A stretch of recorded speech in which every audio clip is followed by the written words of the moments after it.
tornou-se mais numeroso e mais poderoso que nós. Vinde, tornemos sábias as medidas, a fim de que impedimos que ele cresça ainda mais.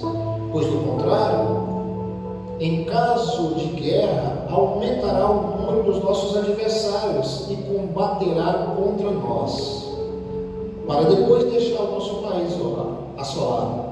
Sendo assim, puseram a Israel inspetores de obras para tornar-lhe dura a vida com os trabalhos que exigiam. Foi assim que construíram para Faraó as cidades, armazéns de Pitom e de Ramanassés. Óleo 12. Diga comigo, óleo 12. Óleo 12. Não, tá fraco. Óleo 12. Óleo 12. Isso. Contudo, quanto mais oprimiam, tanto mais geravam filhos e se multiplicavam, e os egípcios preocupavam-se por causa dos muitos descendentes de Israel.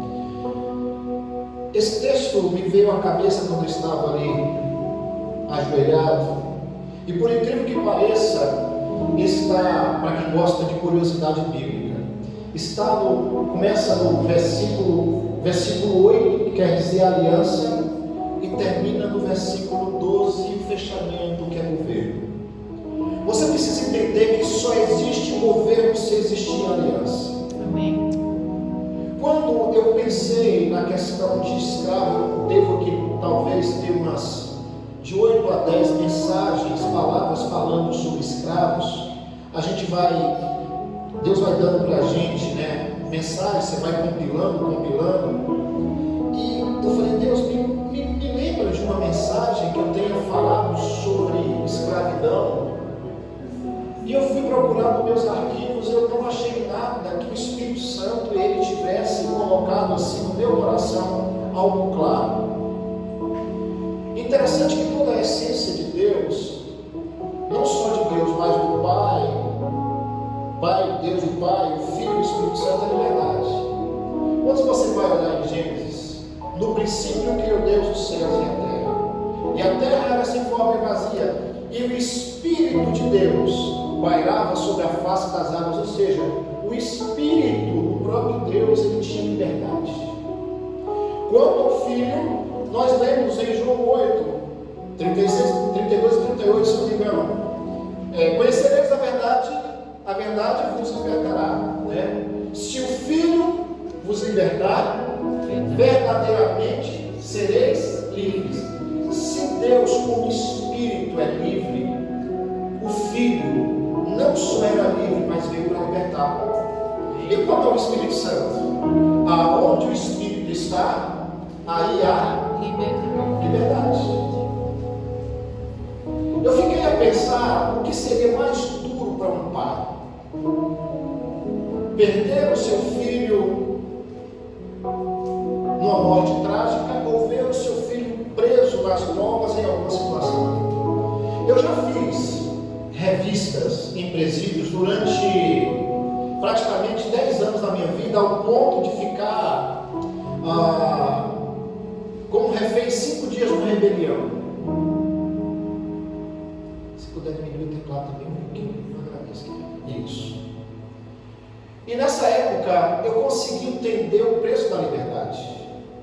Nós estávamos ali fazendo evangelismo e de repente estourou uma rebelião no presídio Milton Gonçalves, onde estavam os 4 piores assaltantes de banco. Foi aqueles mesmo que fizeram lá no Ceará, no Banco Central, lembra? Escobar, Idalmi, Alemão e um outro parece que era José o nome dele. Idalmir e Alemão eram os cabeças. Então eles foram pegos na Bahia, e porque eles foram pegos na Bahia, ficaram no presídio. E um desses dias que eu fui evangelizar, no sábado à tarde, na transição do pátio, que eu evangelizava no pátio, estava eu e o outro pastor, eles fizeram a rebelião e nos pegaram como refém. E é interessante que quando eles entraram para fazer render todo mundo, os guardas que fazem acesso, que uma porta vai abrindo outra, uma porta vai abrindo outra, até você sair, não se abre uma porta assim antes, não fechar outra, no presídio é assim. Eles entraram ali na parte de artesanato e pegaram facão, serrote. E um deles, o Idalmir, ele veio em nossa direção. Tinha um preso chamado Pilunga, que era um drogado. O cara fazia droga até com AS, com Doril. O que ele pegasse, ele fazia droga.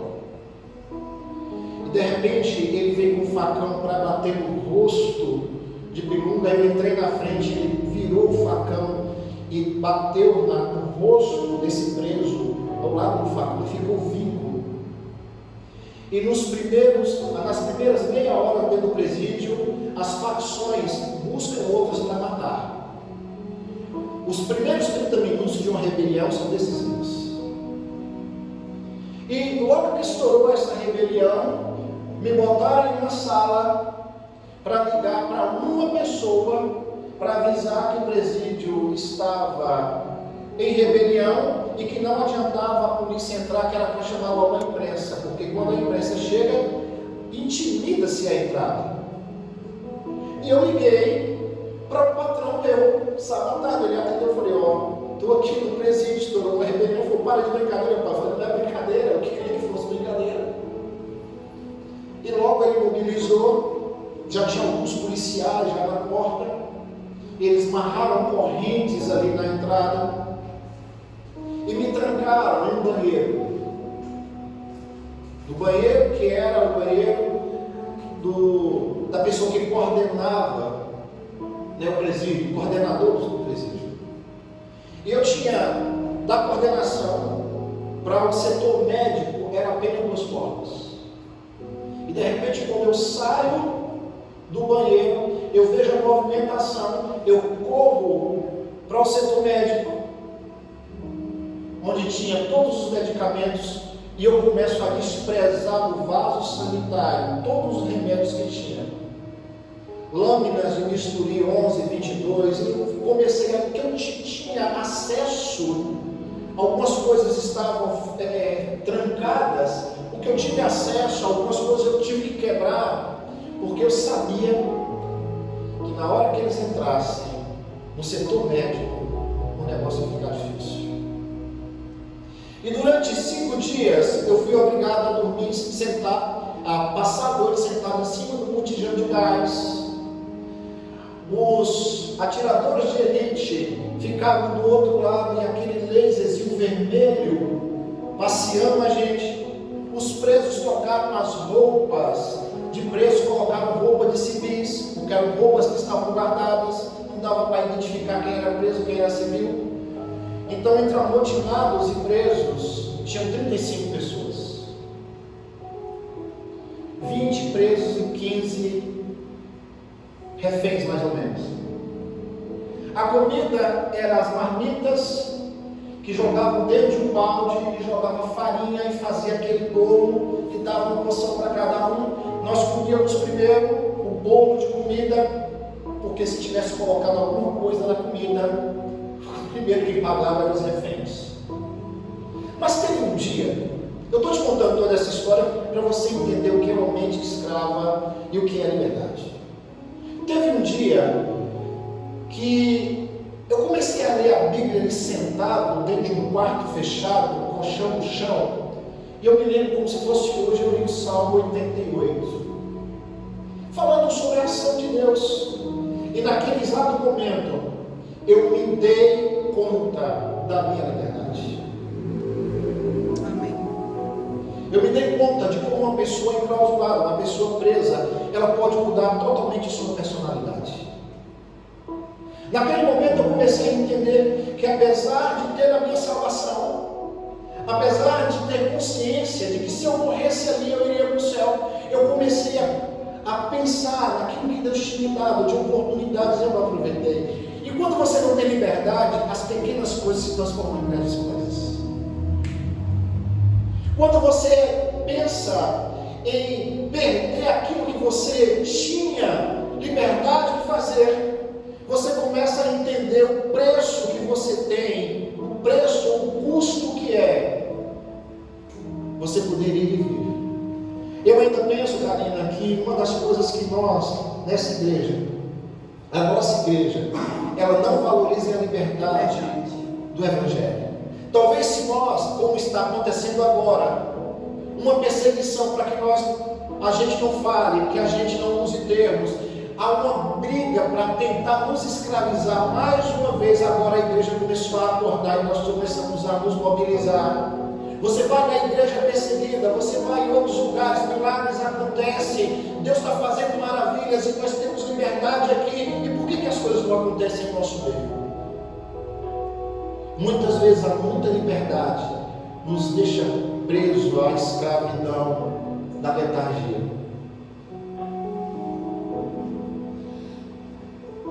Eu conheci uma pessoa muito especial. Eu não consigo entender, pensar, eu não consigo imaginar o que se passa na cabeça dela.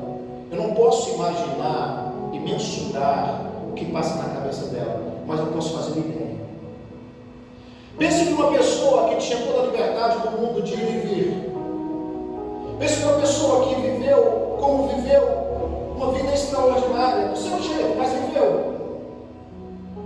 E hoje não pode fazer aquilo que sempre amou fazer. O que resta para essa pessoa são lembranças. O que resta para essa pessoa é viver, se contentar, melhor dizendo, dos bons momentos que viveu tendo liberdade.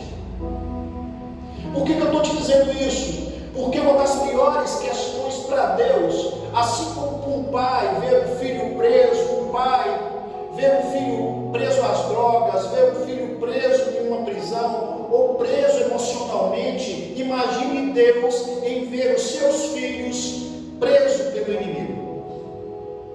Ou você acha que Deus está preocupado se você tem um carro, uma casa, se você tem uma faculdade? Você pode ter tudo isso, mas talvez você esteja preso em alguma situação da sua vida. A pior prisão é aquela que não se vê a prisão na mente.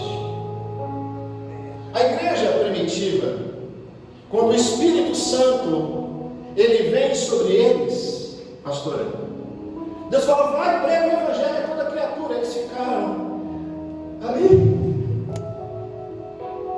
ficou em Jerusalém. Aí Deus falou, vocês estão aí? É? Eles eram livres e se comportavam como escravos, como presos. Deus suscitou perseguição, e é da perseguição que a igreja sai.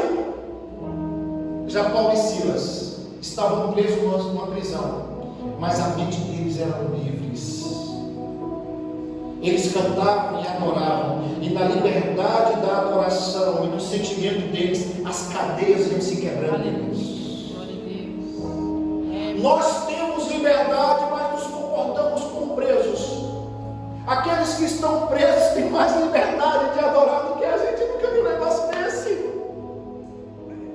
Agora pegaram um pastor, não sei se vocês viram, na Bahia passou muito, sequestraram o pastor e mataram. Quantas vezes nós estamos vendo as pessoas morrendo? Se você vai ver as histórias das igrejas perseguidas, eles morrem porque não querem abrir a mão da liberdade. O próprio Paulo fala assim, eu sou livre, por isso eu sou prisioneiro de Cristo. Se você não lembrar de nada que eu falei, se você lembrar dessa frase, valeu minha viagem aqui. Ser quase livre é pior do que prisão. Ser quase livre é viver no limite, no limite, no limite. E como é que o inimigo nos escraviza? De várias formas. Provérbios 4:23. Sobre tudo o que se deve guardar, guarda o teu coração, porque dele procede as saídas da vida. Muitas vezes Deus fala assim, filho meu, dá-me o teu coração. Ele não está querendo esse músculo cardíaco aí, não. Ele está querendo o seu coração para proteger você de você mesmo.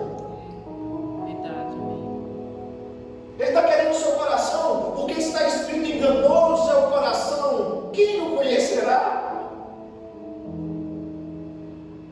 Muitas vezes você se sente protegido no seu eu, nas suas razões, E há uma diferença entre um palácio e uma prisão. Dependendo da sua mentalidade, um palácio, o que é para você um palácio, pode se transformar em uma fortaleza, em uma prisão. Imagine o inimigo vindo e você no seu palácio e você não poder sair. É um palácio ou uma prisão? Imagine você dentro de casa, como foi na pandemia. Pessoas enclausuradas dentro de um campo, elas começaram a queimar.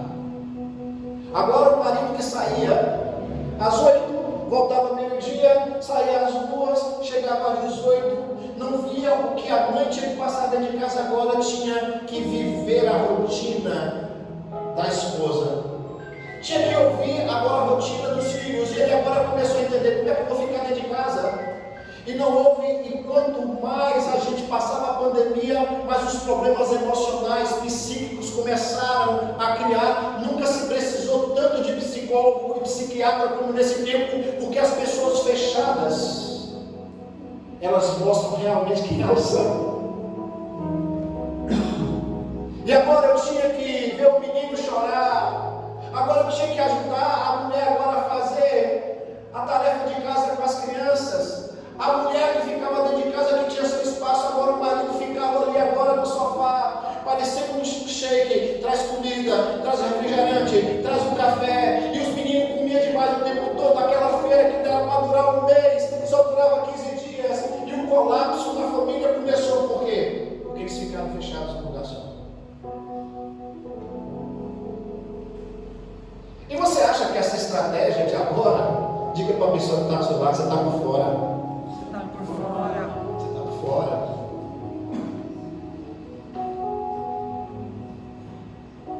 Existem 4 estratégias que foram usadas por Faraó pelo povo de Israel. Eu li Êxodo. Depois de toda a criação, Deus dá toda a oportunidade de um homem de governo. E agora nós temos depois da questão de José, ele pega, ele que por um tempo foi um escravo, mas tinha o espírito de rei, de nobre, foi vendido pelos seus irmãos, foi posto em uma cadeia. Eu estou dando um resumo para você. Ele tinha tudo para ficar e ser discipulado, disciplinado como um escravo, rejeitado pela sua família, vendido e traído, colocado, posto numa prisão. O povo da prisão esqueceu José. E agora José começa a despontar dentro da cadeia o espírito de excelência e o governo que Deus chamou para ele ser. E ele interpreta sonhos. Então deixa eu falar uma coisa para você que é interessante. O que leva José a ser odiado pelos irmãos é a questão do sonho. Diga comigo, sonho. Ele sonha que 12 festes se prostram a ele, os irmãos. Depois ele sonha que o sol e a lua se prostram a ele, o pai e a mãe. Ele vai contar o sonho para a sua família. E ele é tido como arrogante. José, ele foi desprezado e lançado por causa do, diga comigo, por causa do sonho que ele teve. Ele passa todo o processo. E quando ele chega na cadeia, ele vai interpretar os sonhos do padeiro e do copeiro. Aquilo que para ele foi condenatório no início, sem a maturidade do entendimento, que leva ele a um processo, o mesmo processo que levou ele a ser vendido, a ser traído, a ser maltratado, é o que o promove. Você não entendeu ainda, né? Não importa o que você passou, não importa aquilo que aconteceu com você, se Deus permitiu e você entendeu e você aprendeu, aquilo que passou na sua vida vai ser usado para te promover, para te fazer poder. É isso. Agora ele se torna governador. E não, eu poderia falar sobre a mulher de Faraó que se engana e que fica com a roupa dele. Não vou entrar nesse detalhe. Mas é nesse contexto. E se você for ver o 1 e o 2, coloca Êxodo 1 e 2 e 3, você vai ver que esse povo que saiu de lá era da tribo, eram os príncipes, eram aqueles que tinham uma promessa, eram aqueles que Deus escolheu para exercer governo.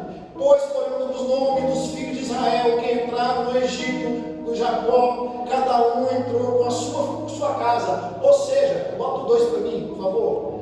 Aí você vai ver as tribos, aqueles que Deus escolheu. Eu estou falando de Jacó, que teve uma promessa extraordinária. Eu estou falando de todo um processo que Deus fez com que esse povo passasse. Eu estou falando de tudo aquilo que nós passamos com Deus. Eu estou falando de toda a nossa história, da nossa família de remissão. Mas agora, não só eles não, mas a família, todo mundo para escravidão. E agora, o inimigo começa a pensar: a igreja está crescendo, o que a gente vai fazer com a igreja? Os príncipes, eles estão perto de nós, eles estão no Egito. O que a gente faz? Vamos deixar esse povo crescer? Vai que estoura uma guerra e essa igreja, ela crescer demais, ela vai nos opor. Imagine se você tivesse com você 20 pessoas cheias do Espírito Santo, que não temessem a homens senão a Deus. O que você faria nessa cidade? O que nós faríamos, Caína, se nós tivéssemos 12 homens? Eu falei igual John Wesley: dai-me 100 homens que não temam a homens, que temam a Deus, que eu ganho a Inglaterra. Eles falam: sejam 100. Uma das estratégias: vamos dar trabalhos para eles,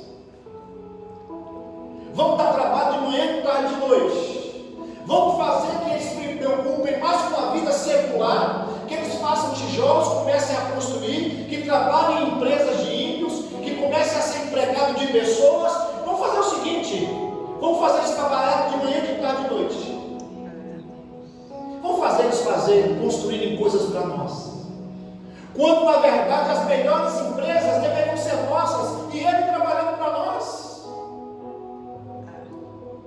A igreja não entendeu, o povo de Deus não entendeu. Nós estamos trabalhando para ímpios. E outra coisa, nós engolimos sapo de todo mundo, mas não conseguimos tolerar o irmão que está perto. É isso aí.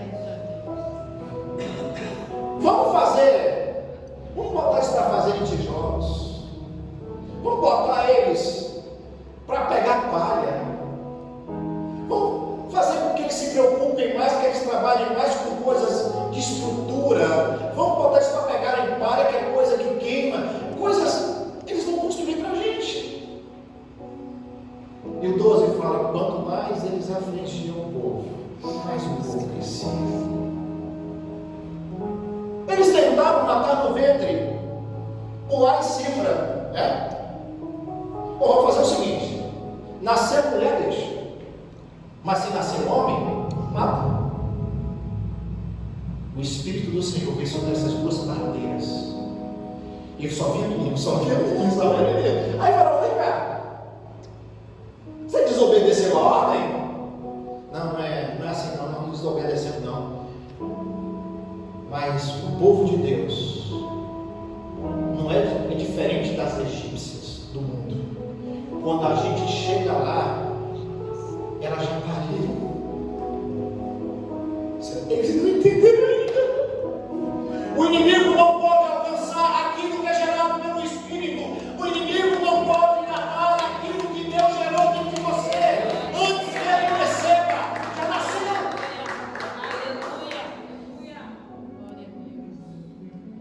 E agora, o povo começa a crescer. E a estratégia continua. O povo começa a crescer. Então tá, nós dávamos palha, nós dávamos betume, melaço, e eles ainda têm tempo para cultuar. aí vem na quarta e vem no domingo. Então vou fazer o seguinte: não vai dar palha, não vai dar mais o betume, eles vão ter que pegar a palha, pegar o betume, mas eu quero a mesma produção. E agora nós temos que arranjar mais alguma coisa para ajudar nas nossas finanças. Nós temos que arranjar mais alguma coisa que estique as nossas economias. E cada vez mais nós vamos entrando na necessidade do assistencialismo. Pessoas que raciocinam com o estômago nunca terão como ter opinião de nada. Pessoas que se movem por necessidade, o que der se compra. Essa questão dos egípcios produzir coisa para Israel fez com que Israel não rompesse. Tanto é que quando eles saem, Karina, que eles são livres, Êxodo 12, que eles vão no caminho, saem com fundo de garantia, com muito ovo, com tudo na mão, mas na hora do aperto, sabe o que eles lembram? Do alho e dos pepinos que eles comiam no Egito. Porque a mentalidade escrava, ela manda comandos para aqui e para aqui. Você quer ver o crente ver se ele espana ou não? Deixa o dia que faltar o gás, deixa o dia que a escassez vier.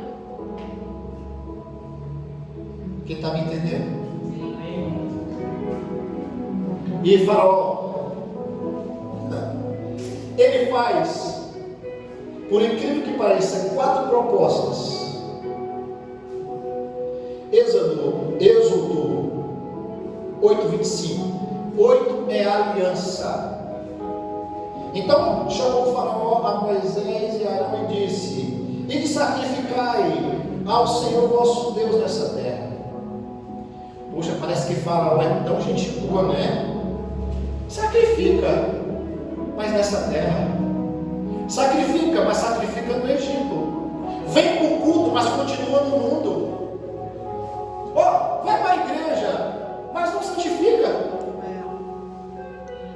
Você pode até cantar, adorar, pode até tocar, mas contanto que você não sai do mundo. Sacrifica. Agora imagine um judeu fazendo sacrifício em lugar impuro, em lugar da idolatria.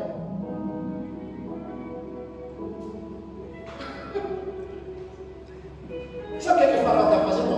Primeira proposta: vocês podem continuar na igreja, mas não se envolvam com ela.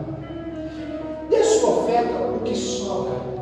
Dê o dízimo depois que você paga tudo. Faça seu sacrifício, contanto que seja com a mentalidade escrava. Não tem problema nenhum. Quantos de nós não temos ofertado, temos jogado dinheiro no gasofilácio? Porque existe um princípio, sim. Antes de ofertar, reconcilia-te com teu irmão e depois vai. E o interessante é que a mente escrava é de sobrevivente. E para quem é sobrevivente, passar por cima de outro é nada. Temos a liberdade, mas o nosso espírito está preso a algumas coisas. E a segunda proposta ainda é pior do que a primeira. Eu li aqui.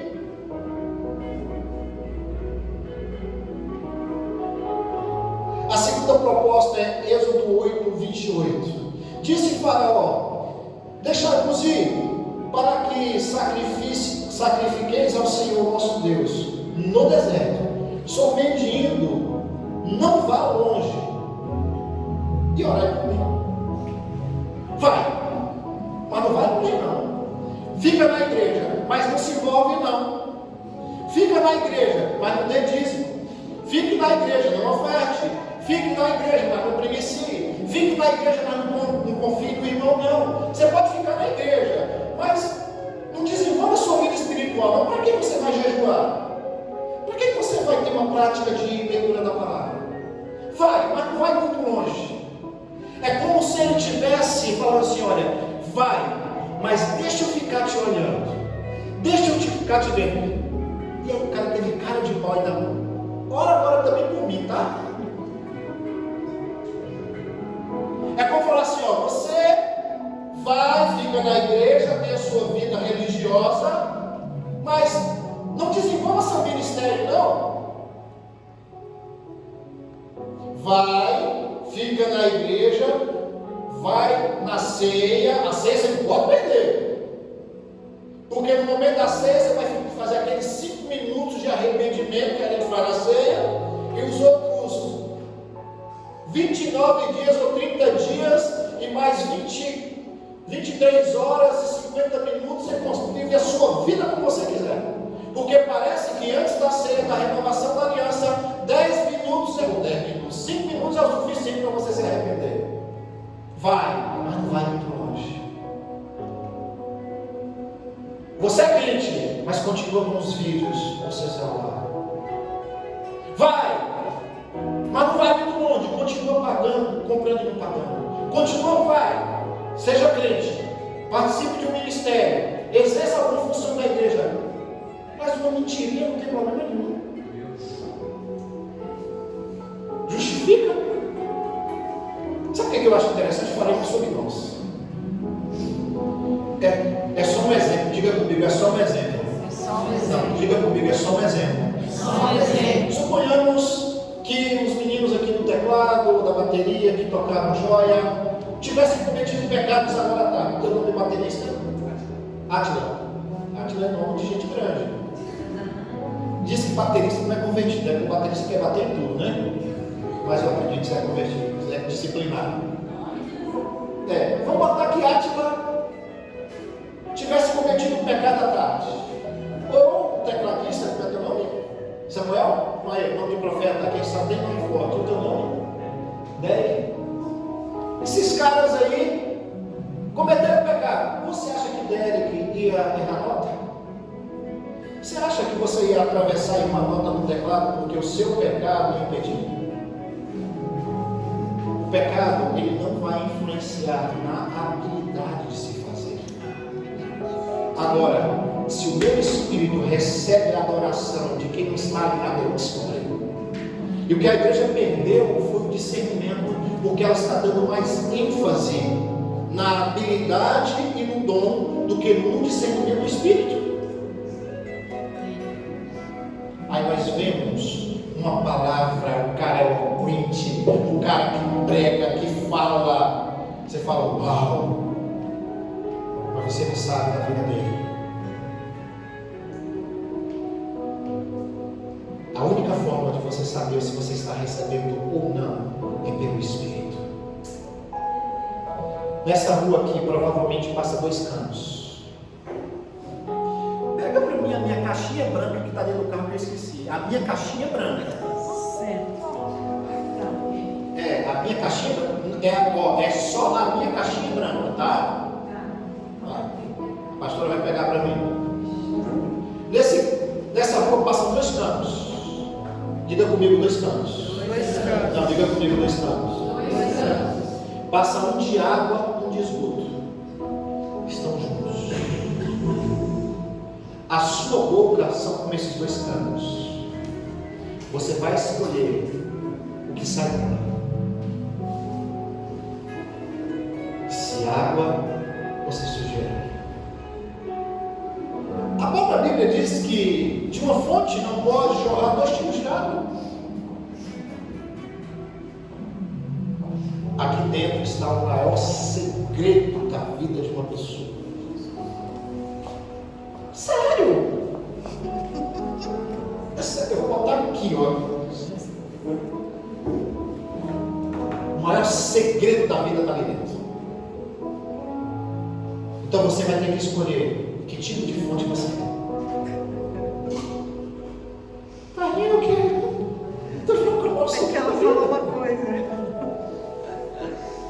A terceira estratégia do inimigo de Faraó, falei a segunda, Ide vai não vá muito longe.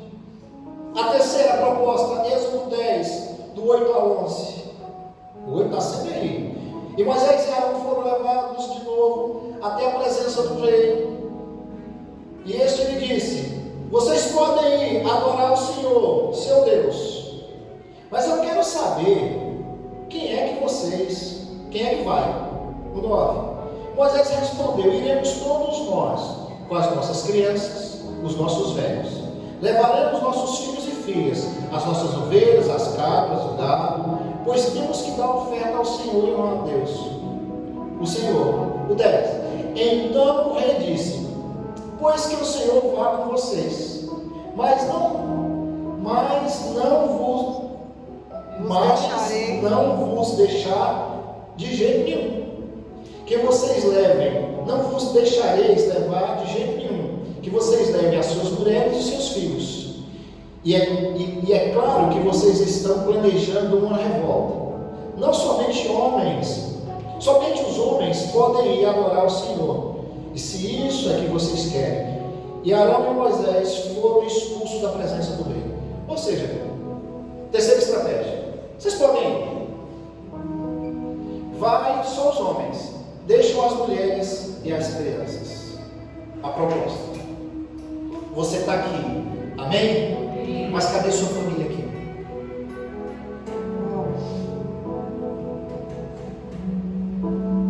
Vocês estão aqui, mas cadê a família? Cadê aqueles que vocês precisam trazer com vocês para serem livres? A proposta era só: imagine eu indo para algum lugar e deixar minha esposa e minha filha. Quem é que ia ter paz? Eu não sei você, mas eu me preocupo se eu vou encontrar você e a minha família. Imagine se eles iam sair para adorar com espontaneidade, com alegria no coração, sem a família. Imagine você viajando para Israel, seu tato. Nós estamos tão conformados em não ter alguém da nossa família. Porque eu já falei demais. Porque eles não querem. E nós desistimos, o inimigo não. Nós desistimos tão rápido, tão fácil. E nós criamos questões pessoais. E essas questões pessoais, elas nos impedem de conquistar os nossos. Porque se nós não damos exemplos, como é que as pessoas da nossa família vão querer ter o que a gente tem? O maior erro que alguém pode cometer, os religiosos, eu não vou ocupar de vocês de nada essa noite, tá? Vai ter um churrasco na casa de alguém que não é crente. Eu não vou não, porque tem bebida. Porque você está preocupado com a bebida? Você vai ficar deitado? Então você não vai, tá bom. Enquanto o pau está quebrando lá, você está dentro de casa, com a sua religiosidade, em vez de você chegar lá de boa. Eu sou o sal da terra e a luz do mundo. A presença de Deus está comigo. Se a presença de Deus está comigo, eu preciso constranger o ambiente. Aí eu saio da batalha e deixo o menino tomar conta. É igual a igreja, dia de picareta, dia de carnaval. A igreja sai com retiro. Se a igreja fosse bem preparada, o território é nosso. Quem tem que acabar é eles. Quem tem que sair é eles. Glória a Deus. Aí um dia eu fui numa dessas festas. Eu tenho um irmão que agora está comigo, é meu filho. Meu pai, meu diabo, minha mãe é minha diaconisa, meu pastoreio, minha casa. Mas meu irmão não estava comigo ainda. Meu irmão mais velho que eu. E ele ficava nos bares. E eu já como pastor da cidade. Quando eu ia passando na rua aqui, meu irmão estava tomando cerveja no bar. Sabe o que eu fazia? Eu entrava no bar, dava um beijo nele, um cheiro de cigarro, um cheiro de cerveja. Ele fazia aquela festa. Aqui é meu irmão, cara, aqui é meu irmão. Meu irmão é forte, eu estava mais forte na época. Meu irmão é massa. Eu sentava na mesa com ele, pedia um refrigerante e olhava nos olhos dele e falava: cara, eu te amo demais. E a pessoa ficava assim: ó, pastor, então tá aí o bar, ó. E a garrafa de cerveja do lado, ele tomando a cerveja, e eu não saía até declarar o meu amor. Aí um dia ele falou assim para mim, me chama de irmão: irmão, eu queria te perguntar uma coisa. Você não fica constrangido? Estava sóbrio, né? Você não fica com vergonha, constrangido você sendo pastor e a galera toda fala que você é pastor, que você anda em bar, você não fica constrangido? Eu falei assim, eu fico constrangido, mas é de uma outra forma. Ele falou, como assim? Eu falei assim, olha, existe um amor dentro de mim que me constrange. E esse amor é tão forte que me constrange que eu não consigo me afastar de você. Porque se eu te amo do jeito que eu te amo como irmão, esse amor que me constrange te ama como filho. E onde você estiver, eu não vou ter vergonha de você. Onde você estiver, eu não vou deixar de beijar você e estar com você. Nós queremos deixar o inimigo tomar conta de alguns territórios que nós precisamos falar que não. Hoje, o irmão é aquele que fica na porta, abrindo a porta da igreja para as pessoas entrarem. Fiquei sabendo na semana passada, eu estava viajando, a minha esposa, a pastora Lu, falou assim: filho, você não vai saber o que aconteceu. Eu falei, me conta. Teu irmão, meu irmão não abre a boca para nada, tá? Fica ali. Meu irmão, teu irmão estava na porta, passou um bêbado, e o bêbado estava no espírito, ele estava assim na porta da igreja, onde bêbado? Meu irmão nós estávamos com a porta fechada, igual de vocês aqui, meu irmão abre a porta e fala assim: e aí, meu velho, como é que você está?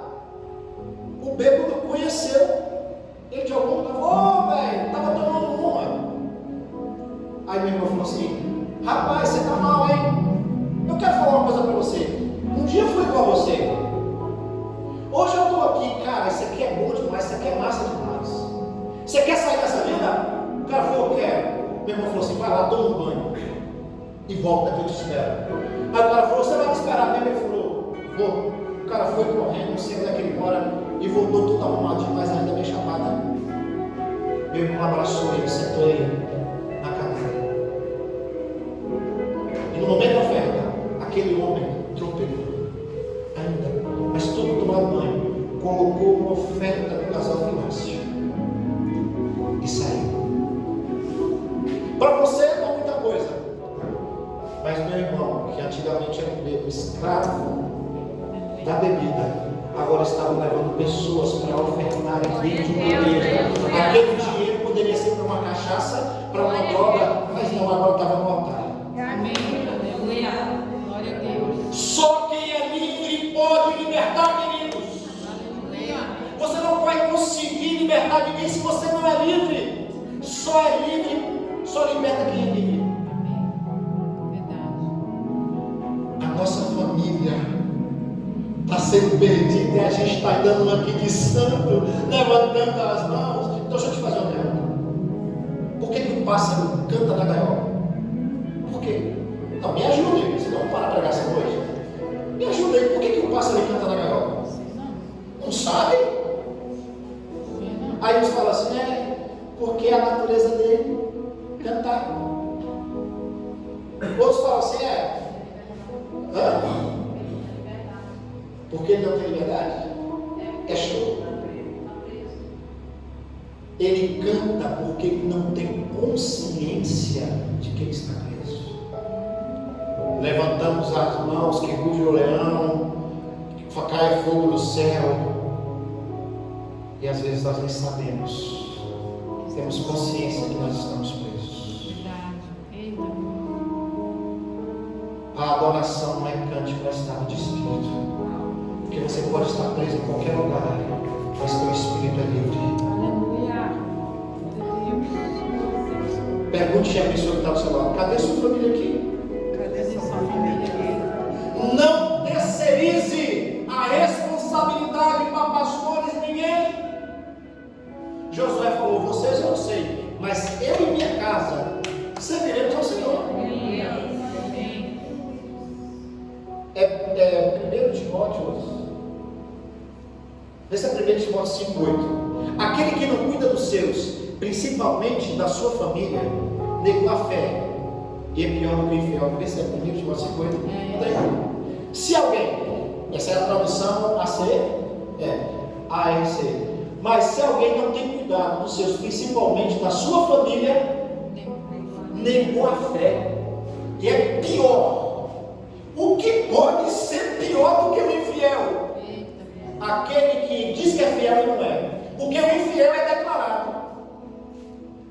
Mas aquele que diz que é fiel e não é um engano. Se tem uma coisa que Deus não suporta, é um engano.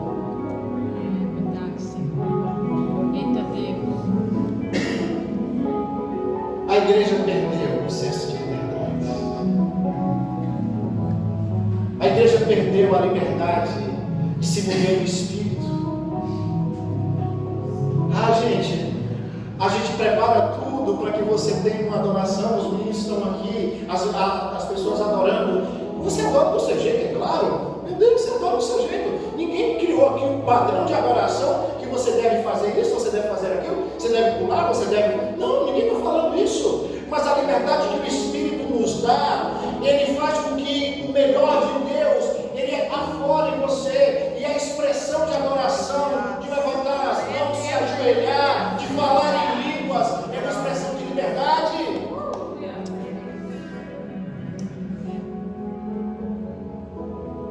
E agora, vem a quarta proposta.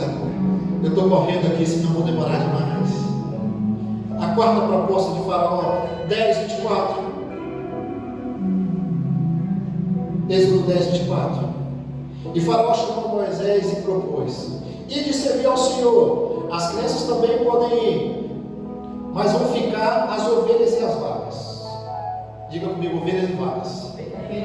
Tá bom.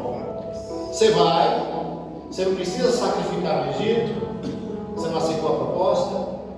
Olha, tá, você quer ir para onde vai, não tem problema nenhum. Você não vai deixar a família, as mulheres e os filhos, mas faz o seguinte, vai sem nada.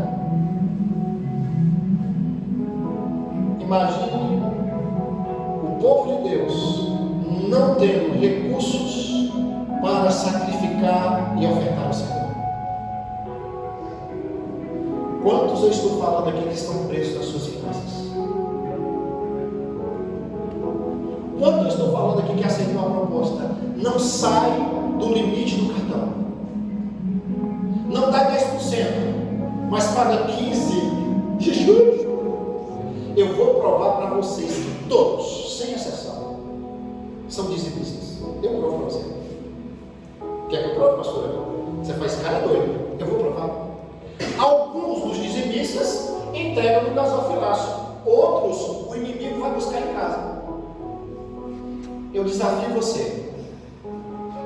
Aquilo que era dízimo do Senhor, o que você ficou para ver se você prosperou em alguma forma? O carro quebra, é doença demais, é a farmácia, é o cartão de crédito, é o trem, a televisão que queima, é o prejuízo que dá.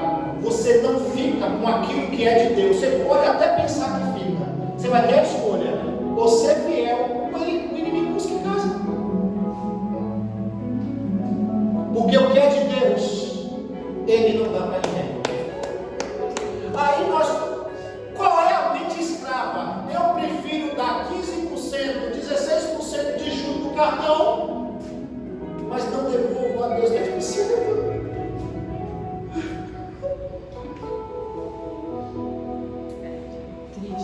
Gente, não faz sentido. Diga para a pessoa: você precisa romper. Você precisa romper. É aqui.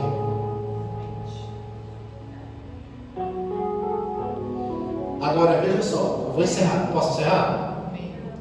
Não? Então tá. Ele sai. Êxodo 12. Vai lá. Eles tinham um referencial do Egito. Escute essa. Os deuses lá tinham nomes. Deus Ra. Todos os deuses tinham um local e um nome. Vamos adorar o Deus Sol. Vamos adorar a Acera. Vamos adorar a Astarote. Vamos adorar a Asmodeus. Então eles tinham, os deuses tinham um nome e tinham uma aparência e tinham um lugar. A Aí eles vão para o Egito. Eles tinham liberdade. Eles viram como Deus matou Faraó. Ele viu como Deus abriu o mar vermelho. Eles viram todas as maravilhas de Deus. Mas na travessia, eles tinham saído do Egito, mas o Egito não tinha saído deles. Agora eles eram livres, mas se comportavam como escravos. E aqui está o maior segredo da vida. Aqui dentro. Um dos maiores.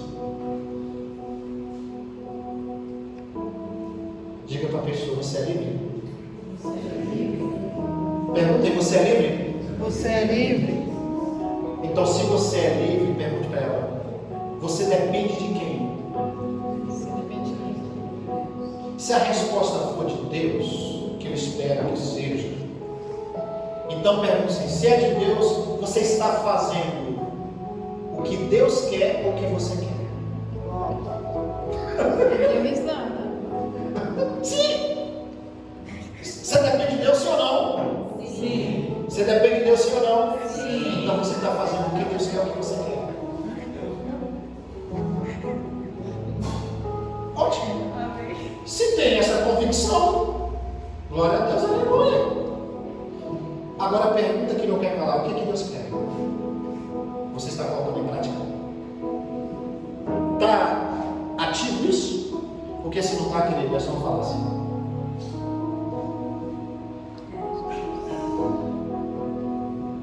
E o segredo está aqui. Hã? Não, só da próxima vez. Agora esse segredo eu vou contar da próxima vez que o pastor me disser. O quê?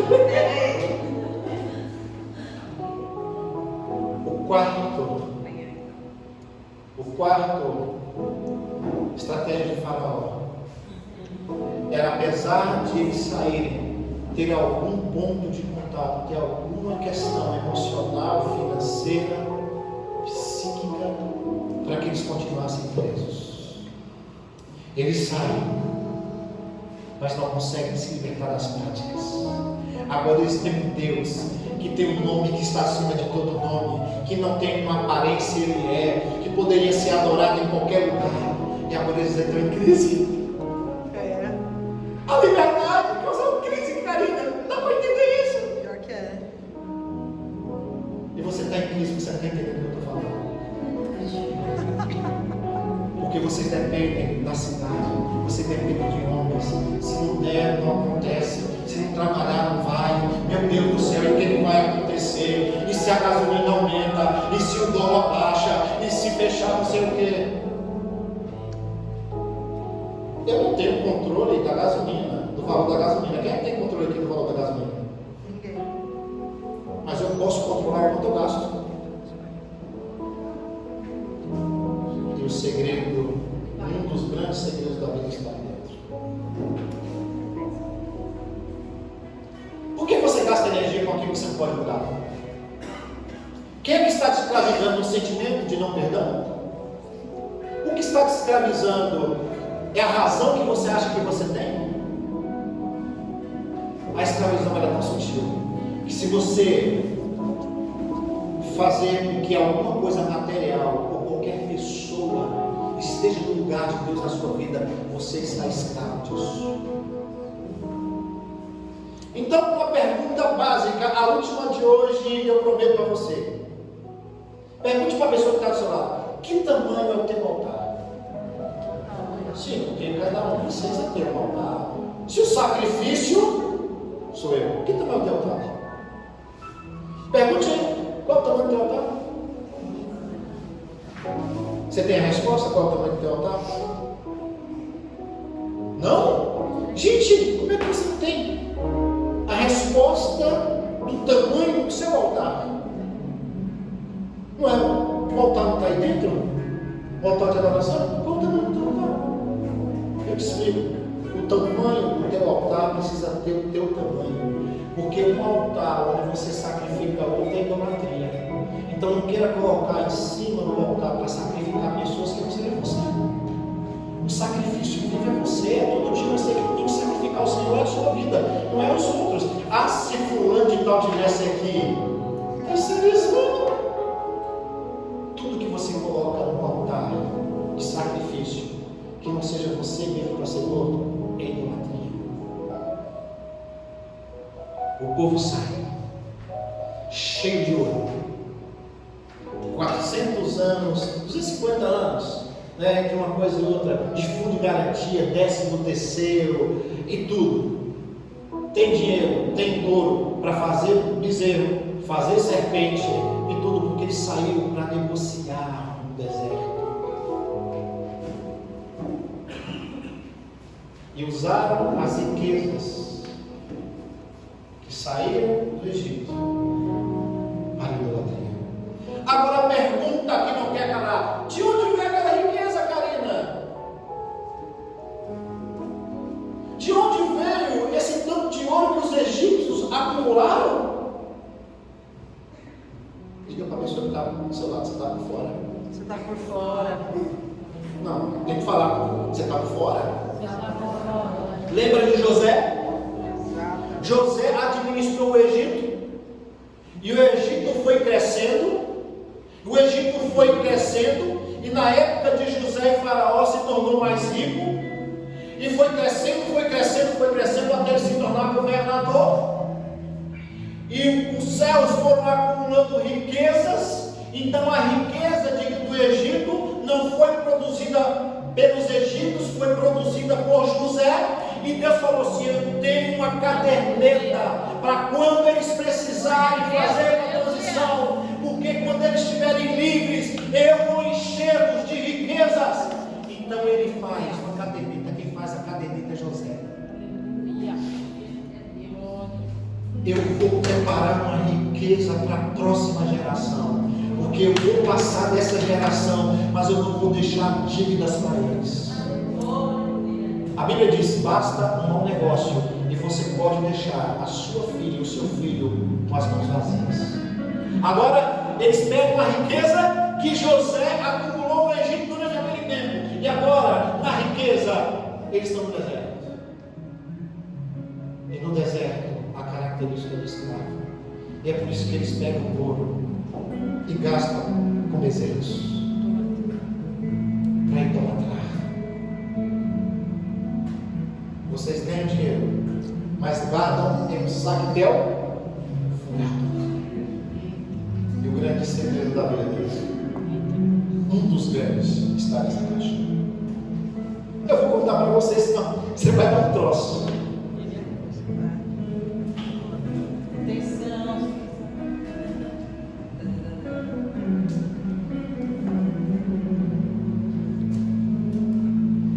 A pastora colocou o grande segredo da vida tão bem acomodado. Aqui está o grande segredo da vida. Olha a cara de decepção dela. Como assim? Eu vou te mostrar um dos maiores segredos da minha vida. Um dia, quando eu entrei no ministério, eu passei um período de escassez muito grande. As pessoas colocavam cesta básica na minha porta, batiam na porta e corriam. Eu tinha que sair de casa no horário do meio-dia para que a comida desse para minha esposa, para minha filha e para a menina que ajudava a minha esposa. Várias vezes eu saía meio-dia, no sol quente, com um sapato furado, machucando os pés. Uma pedra entrou no meu pé e eu fui reclamar para Deus: Deus, tinha tanto lugar para essa pedra entrar, ela vai entrar no buraco do sapato do meu pé? Eu sou teu servo. Ele falou assim: dê graças a mim, porque ainda você tem pé. E um dia eu estava sozinho em casa, e para o meu almoço, Karina, só tinha ovo cozido. Ah, o meu felicinho. Hã? Meu felicinho hoje. Um ovo cozido. Na minha cozinha, pastora, tinha uma mesa daquelas brancas tipo de bar, com aquelas 4 cadeirinhas. E eu peguei aquele ovo cozido, ovo como esse, e fiquei olhando para aquilo, só tinha isso para comer. E eu comecei a rir. Falei assim, que situação que eu cheguei. Eu era um empresário. Eu tinha um laboratório de prótese dental na minha cidade. Eu era uma referência. Escrevia artigos para revistas. Ensinei tantas pessoas. Eu deixei tudo por amor a ele. Pelo chamado dele. Ardeu tão forte que eu fechei o laboratório. E nesse dia ele só tinha um ovo. E eu botava o ovo, e olhando aquele ovo, e rodando o ovo em cima da mesa. O ovo cozido. Eu comecei a rir. Eu falei, Senhor, que estado que eu cheguei. Aí uma voz atrás de mim, no meu ouvido, falou assim, coloca o ovo em pé. Eu colocava o ovo em pé e ele caía. Ele falava assim, coloca o ovo em pé. Eu colocava o ovo em pé e caía. Aí eu pensei em dar uma batidinha para ele ficar em pé, né? Ele falou, não, coloque o ovo em pé. Eu falei, meu Deus, está ficando doido. Ele me falou umas 4 ou 5 vezes, coloca o ovo em pé. Eu botava e deitava. E eu passei uns 5 minutos nessa dinâmica. Sem entender nada. Aí ele me disse assim, você não entendeu, né? Assim como você não está entendendo. Eu falei, não entendi, Senhor. Me explica que tu é mestre por excelência. Ele falou assim, coloca o ovo entre as tuas mãos e tenta quebrar. Eu botei o ovo desse jeito e fiz uma força. Eu não consegui romper. E ele me disse, por que você não consegue quebrar? Eu falei, porque é muito forte. Entenda, filho, não é a tua estrutura que determina a tua resistência, mas o teu posicionamento. Assim ele quebra, mas se você estiver na posição certa, ninguém consegue te destruir. O grande segredo da nossa vida, queridos, parece que é o ovo, são os nossos posicionamentos, as nossas posturas. Como um ovo pode ensinar um apóstolo? Eu te digo, aqui não tem apóstolo, não tem profeta, aqui não tem mestre, não tem evangelista, não tem pastor, aqui tem um filho de Deus que conseguiu romper na sua cabeça essa escravidão, essa coisa que me limitava, e eu saí do vitimismo naquele dia. Glória a Deus. Não comi o ovo. Eu fui para o quarto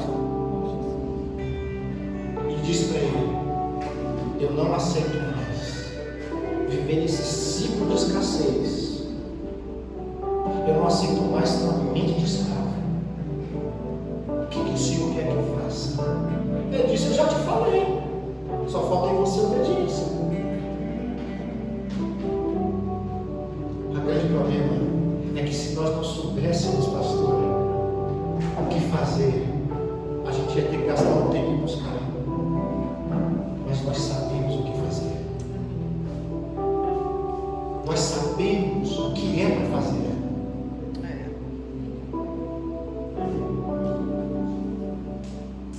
A grande questão é que a alma, as suas vontades, são verdadeiros carcereiros.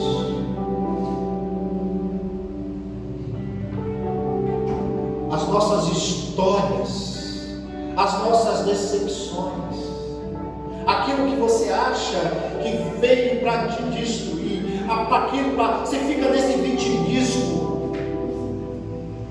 Deixa eu te falar uma coisa. Você tem duas opções. Ou você é vítima, ou você é soldado. Se é para cair, cai de joelhos. Se é para partir, parte para cima. Amém. Enquanto você der desculpas, você vai continuar sendo a mesma vítima. E depois você não vai poder reclamar para Deus que você não teve oportunidade.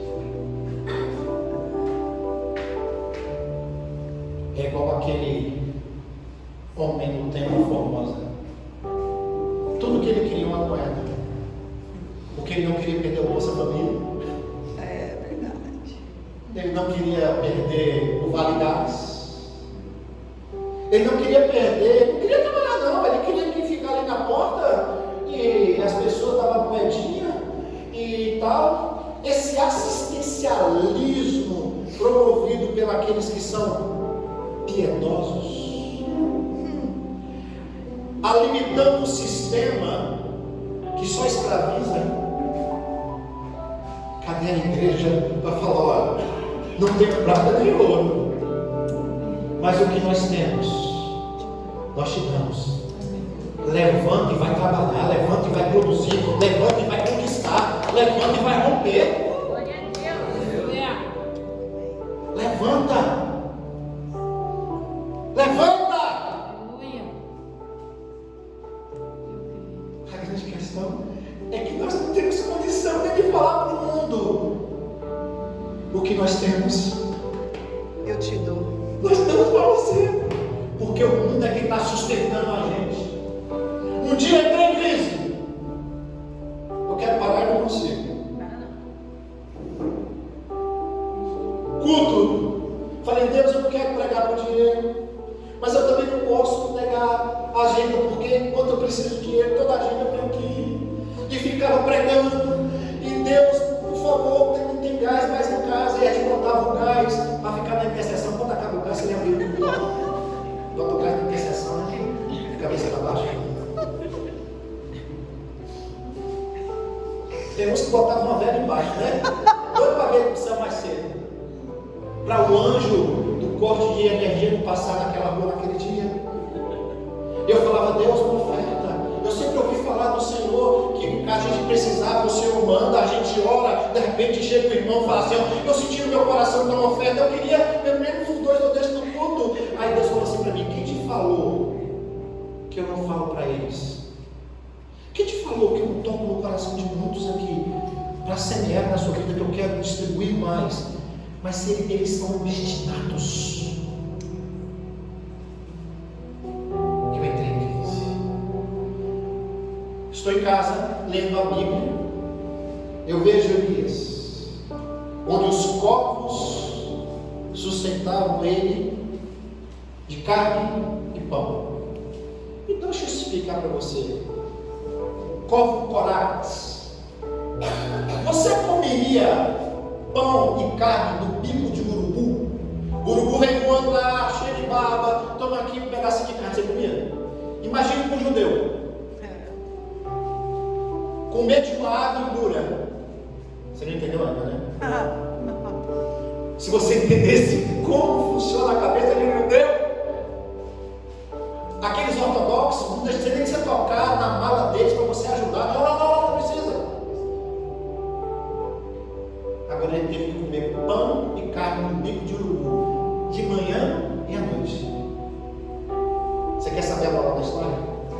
Tem dias que o mundo nos alimenta profetas mais do que a igreja, mas nós não passamos fome. É aquele empresário que fala assim, o que o senhor está precisando, pastor? Está aqui, e os caras estão crescendo, os caras estão prosperando, os caras estão rompendo, porque eles têm um princípio de honra, eles têm um princípio de reconhecimento, e aqueles que passam na rua, olham para mim, olham para ele. Quantas vezes o cara olha, eu não vou na igreja não, pastor, apóstolo, não vou não, mas o senhor orou por mim, deu certo, está aqui. E o povo da igreja está perdendo o melhor, e o povo do mundo está crescendo, está prosperando, porque eles têm a consciência de honra mais do que a própria igreja, porque a igreja ainda está na mente escrava. É verdade, Deus. Deixa eu parar, porque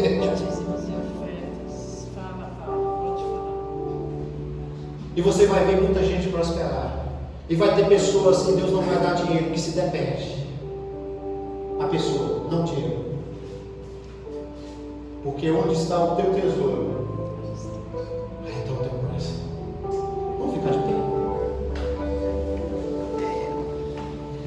Essa noite eu quero impartir com você algo. Se você realmente é livre, se você tem liberdade no Espírito, se você entende que tem alguma área da sua vida que você está preso, seja qualquer que seja a área da sua vida. Eu não estou aqui querendo quantificar ou qualificar ou rotular você, se você está preso nas finanças, no sentimento. Não sou eu quem devo fazer isso. Eu não estou aqui para apontar qual é a área da sua vida. Não estou aqui. Meu papel não é esse. O acusador está lá fora. Mas eu gostaria de impartir essa noite o espírito de liberdade. Em nome de Jesus. A sua postura vai determinar. É o seu posicionamento que vai determinar a sua força, a sua resistência. Aleluia. Para algumas pessoas você pode até ser frágil, mas a sua postura, ou não está escrito: quando eu estou fraco, aí é que eu sou, porque o seu poder se aperfeiçoa na minha Fraqueza. não é a sua força que chama a atenção de Deus, que se fosse sua força você não precisaria de Deus. São as nossas fraquezas. Quando nos achegamos a Ele e falamos: estamos aqui, Amém. está possível fazer alguma coisa por isso aqui? Eu quero chamar aqueles que estão ardendo aí dentro, Amém, Senhor. que querem romper como nunca. Eu e a apóstola Karina vamos liberar sobre a sua vida. Você já tem o Espírito Santo dentro de você, mas nós queremos quebrar essas cadeias que você identificou em você. Glória a Jesus. Sentimentos, situações, circunstâncias que só você sabe. Ser quase livre é pior do que prisão. Então eu quero chamar para cá que nós vamos orar por você. Amém. Nós vamos liberar sobre sua vida. Se tem área da sua vida que você precisa romper, que você entende que precisa de um toque do Senhor. Eu queria até aproveitar o ministério do louvor aqui, se vocês quisessem, é claro, bota um sonzinho mecânico para deixar o pessoal do louvor livre, se vocês quiserem, é claro. Bota um sonzinho mecânico. Que chova a justiça. Tem uma música muito legal. Bem, filho, receber. Vontade. Ó, se você rasgar o céu aberto mais uma vez, Aleluia. talvez seja hoje que ele rasga os céus.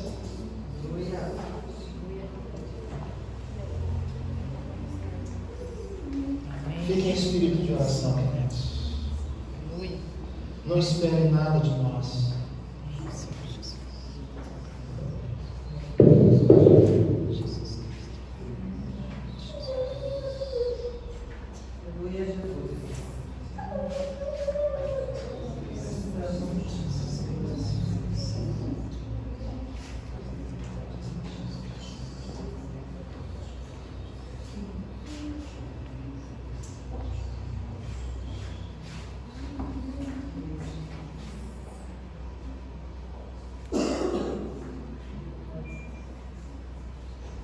Você precisa continuar orando ao Senhor. Não espere a música, é você e a voz de Deus.